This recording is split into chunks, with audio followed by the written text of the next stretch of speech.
The big movie for you was A Time to Kill. That was the one that broke you. The lead in a large studio picture that opened big and did well. Yeah, and that's a game changer once you're in a film like that. Absolutely. And they don't think of you for the lead role, right? No, you have to go earn that. I go in to talk to the director about another role, very minor role, had a couple of scenes. And I had this plan going in. I need to be playing this lead guy, this guy Jake Brigance. So how am I going to do this? So I get in the meeting with Joel Schumacher, and I said, hey, who's playing the lead role, Jake Brigance? He says, I don't know. Who do you think should?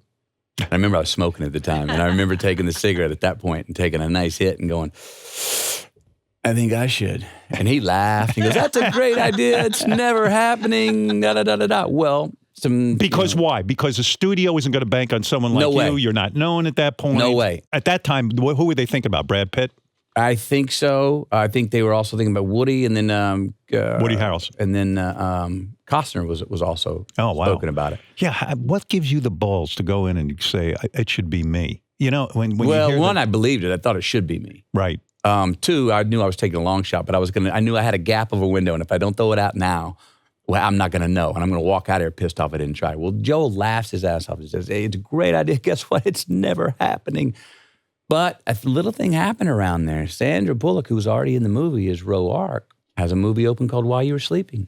It opens big. All of a sudden, she can greenlight a movie. Right. So that takes a little pressure off. Well, maybe we can look around for somebody new for this role. Because you're saying, in other words, in the movies, if you have a big star like Sandra Bullock who's broken a movie, that maybe we don't need another guy. We can bring somebody new. There's leverage that comes with that. There's box office leverage when they're running their numbers and what have you. So we've got a lead role, and John Grisham gets approval of that role. Right.